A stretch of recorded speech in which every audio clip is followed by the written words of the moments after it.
for that clip. And I do that regularly on vocals, especially when a vocalist is higher in their range and they're pushing, and maybe there's a little bit more of that kind of like sinus energy that can get a little shrieky. Mm-hmm. There, you sometimes need like specific control over that note that you're not going to be able to get across the whole vocal with, you know, your macro processing.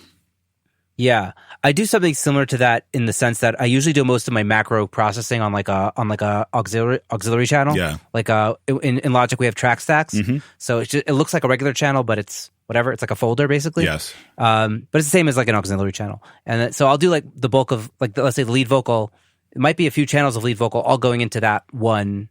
You know, yes, that auxiliary, and that's where all the line share of the work is happening. But if there's like one specific phrase, I'll like dip it onto a second channel that's inside of that, you know, track stack, and there I'll put like an EQ on just that one channel or something, you know, to get rid of like whatever. I don't know if there's like honkiness in one bit, so I'll get rid of that like 700 hertz or something. Definitely. I also find it helpful to split up the sections of the voice a bit too, like have the verses on one track and the chorus, you know, on another track, and sometimes the bridge. And that also can be helpful for different creative effects as well, where you want specific treatments for different sections. But, you know, there's really no rules. And we're living in this golden age of audio where you can just do all this stuff. I mean, I remember when I was getting started, I had Logic 6 and like a Motu interface that sounded terrible. Oh, boy. And it was, you know, the computer couldn't handle anything. It was like, we're so spoiled now. Like, what we can do. Yeah. Wait till those like M1 processors get like, you know, third party like capabilities. We're going to be cruising. Oh, yeah. Give it another year or two and get like one of those new Macs. Oh, yeah. Yeah. Yeah. The whole, as not only did I spend a lot of time working on the physical design of the studio and the air conditioning to make it completely silent. And I'm really interested in arts and architecture and design. And one of my hobbies is woodworking and metalworking. And so I have kind of like a background in making stuff. And I wanted to make sure that the studio was really aesthetically pleasing. But in addition, because I was like doing this one giant project, I was like, you know what, I got to build every possible technological capacity into the backbone of this system, because as an engineer, you're really just like a problem solver for hire. You're like, I need to record this video, and I need to have a Skype with like the producer in Canada, and I need to have a like remote supervision from Japan. Like, you have to kind of solve these kind of annoying technical problems for people, and you never know when you're going to get one of them, right? So I wanted to build a lot of audio and video infrastructure into the studio. And so one of the cool things I did is I created a video matrix that allows me to move video from any place in the studio to anywhere else, and then also stream. So one of the things I anticipate doing more of is being kind of suited for live streaming things, whether it's educational content or performance content, but also really smart. Be able to do more post-production work, because I have some clients in the composition world.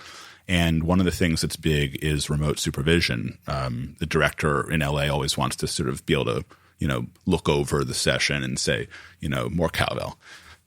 Yeah. This is for like Foley work or for like overdubbing, like mostly score stuff. Some voiceover, but I have more experience doing score recording.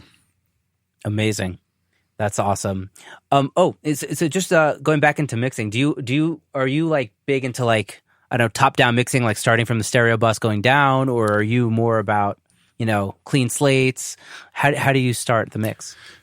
I'm kind of a person that repeats himself a lot, but I also change it up like pretty regularly. But I will start the mix kind of let's say it's a pop song, right? So I will start the mix vocal first, as I mentioned.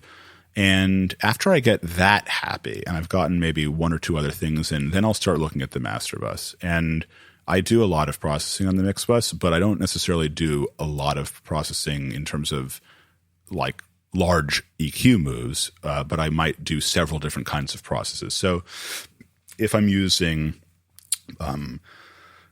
plugins or hardware, it's usually a mixture of both, but I'll do some kind of high-pass filter pretty low, around maybe 20 hertz, 25 hertz as one of the first stages.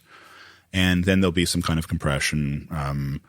I like different compressors for different music. I love the API 2500. I like the SSL compressor. There's a great plugin from DDMF called the Magic Death Eye Stereo, which is based on this actual hardware unit made by. Yeah, I've heard about it. Yeah, I have an episode coming out where someone talks about it. Awesome. Yeah, that's a really great like plug-in mix bus compressor. I've been loving that, and the mono version is great on vocal too, by the way. But basically, it's sort of filtering, compression, some kind of EQ. Usually a top and a bottom boost. And I also do dynamic processing on the mix bus a fair amount. I'll do a little bit of mud control, kind of 150, 200, 300 with a kind of dynamic cut, and additional harshness control if it is warranted, kind of in the 2K, 3K area. And again, very subtle. Like we're talking about a dB maybe. And I find that doing EQ, I do so much EQ dynamically because music is not a fixed sine wave. It is constantly moving, right? So it's all about that energy management, as I was saying earlier. And then I love that. Yeah. I do like stereo width too, No, I was just going to interject that there was I think there was someone I had on my show named Sam Moses. He has a podcast called The Attack and Release Show. Oh, cool. With Matt Garber, who's also been on my show. And he mentioned on his show once that dynamic EQ is like the sound of modern records. And I really related to that because it's like I don't even know how I would mix a record without dynamic EQ at this point. Yeah, same. It's once you know how to use it, it's like the biggest. I don't know. It's like it's not a crutch, but like it's like that tool that you just rely on.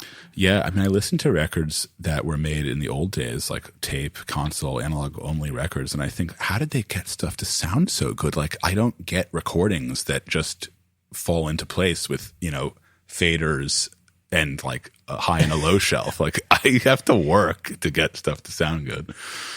Yeah, I don't know. I think maybe with the Beatles, it's just like some magic in the room, or who knows what, Yeah. So I love doing. But I cut you off. So as you were saying, I do a little bit of additional stereo enhancement stuff. I really love doing a little side boost, and then I'm not afraid to use a limiter on the mix, not because I'm making it loud with the limiter, but because I want to control dynamics, and I use the limiter really to kind of shave off a peak or two that just don't need to be there. But I get all my loudness, all my mixes are like commercial mastered loudness on the way out the door. Like mastering engineers don't have to do much for me. Few of them actually make it better in my opinion. Sorry, mastering engineers, but like basically I get the loudness in the mix. And that's something people really need to understand more, is that if you want something to sound loud and aggressive and forward, it is not the mastering that's going to do that. It is the mix. Right, because the mastering engineer is going to apply the compressor or the limiter to the whole picture. If you really want to get serious loudness, you got to get it on the individual tracks or buses. Yeah, and it's that energy management question. The mastering engineer has their hands tied behind their back when it comes to adjusting the overall energy distribution. Sure, they can do a lot. And, I also do master as a service. I work with a lot of people who come to me for that.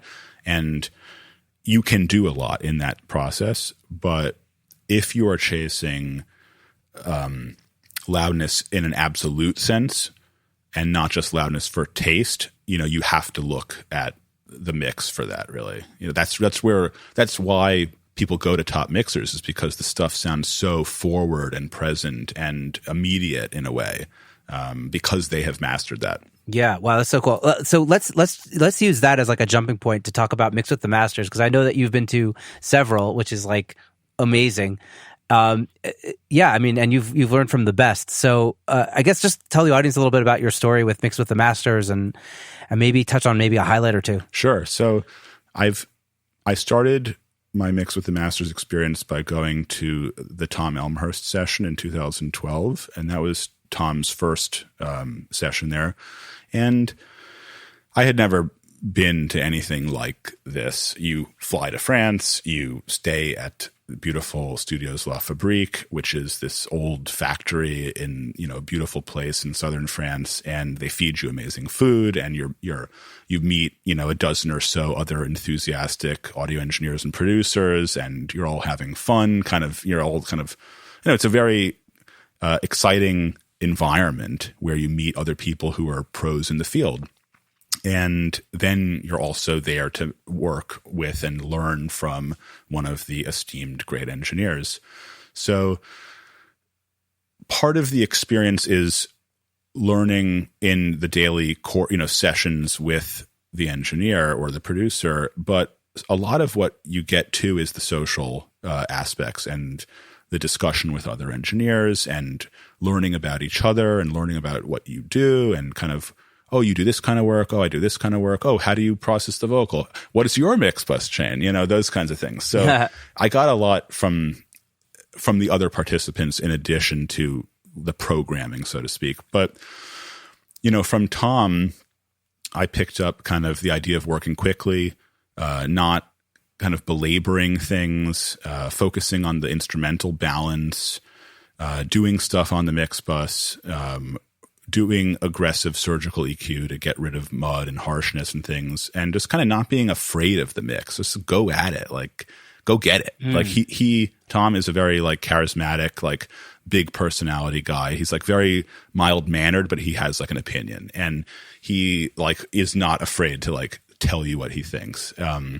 And I really benefited from kind of getting some of that attitude actually like into my work a little bit. Like, you know what? Like, I have a perspective and I'm going to put my perspective on this track. Like, I'm not going to worry if I'm doing it the right way or the wrong way or like what the client thinks. Like, I'm just going to make it sound good the way I think it should sound.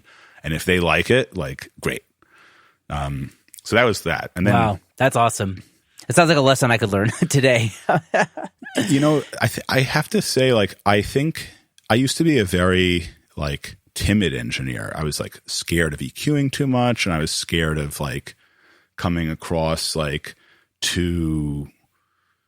I don't know. I kind of wanted to. I wanted to make people happy, right? And you always want to make your clients happy, but I think I spent a little bit too much time being concerned whether I was good enough or not, and that is it doesn't work when you're trying to make art, when you're doubting yourself. You have to really like let the juices flow and like allow it to come out. And so approaching a project with a certain kind of tenacity and aggressiveness, like I've had my coffee, I'm going to mix this song and it's going to sound amazing when I'm done with it. Like, and you kind of have to like bring a certain almost like performative energy into the process too. That's so cool. Yeah. I just had a conversation with Matt Boudreau, who hosts the Working Class Audio podcast. I don't know if you know that one. Yeah. And he was telling me about his interview with Michael Brower. And he's like, Michael Brower is like the epitome of like a performance guy. Like I've seen a video of him on YouTube, just like performing with the faders and just like feeling the emotion. It's just, there's something so cool about that. I don't know. Yeah. Yeah. I mean, that's one of the fun things about it. It makes it more fun actually when you're kind of like involved in it, right? And you're not just sort of clicking the mouse and kind of, I am a technician, I'm a robot. That's my life. EQ, it's like when you kind of when you feel like you're making art too, and you're not just kind of like de-essing the vocal or denoising the guitar or whatever, like when you feel like you're contributing creatively, I think that's when it becomes most rewarding. Wow. And I love that. I think that's important to like I want to have fun while I'm doing this. I don't want to just be a technician. I want to be a creative contributor. Amazing. Any other takeaways from Mix with the Masters? Sure. I could give you like a little sort of synopsis of each one. I mean, Joe Ciccarelli really demonstrated how there is no such thing as overprocessing. He just gets the most amazing sounds, and he does not care how much compression he's using or how much EQ. He'll put 3 compressors in a row, and all of them are dimed, and he just gets amazing sounds, and he makes the drummer work so hard. Like that drummer just played for 4 hours while Joe got the sounds. And let me tell you, those sounds were amazing. So Joe, he really like kind of demonstrated how when you're tracking, when you're producing, don't just settle for putting the mic up and like hit record. Like take your time, like process it, make it sound like the record right now, Don't wait. Like there is no mixing. This is it. That was like huge for my tracking abilities too, because I started processing more and I started, thinking more creatively about, spending time during sound check, working on getting the sound design a little bit more and not being sort of so timid about like not compressing or EQing when I'm tracking. Right. A lot of people just are very like, cautious. It's like, okay, let's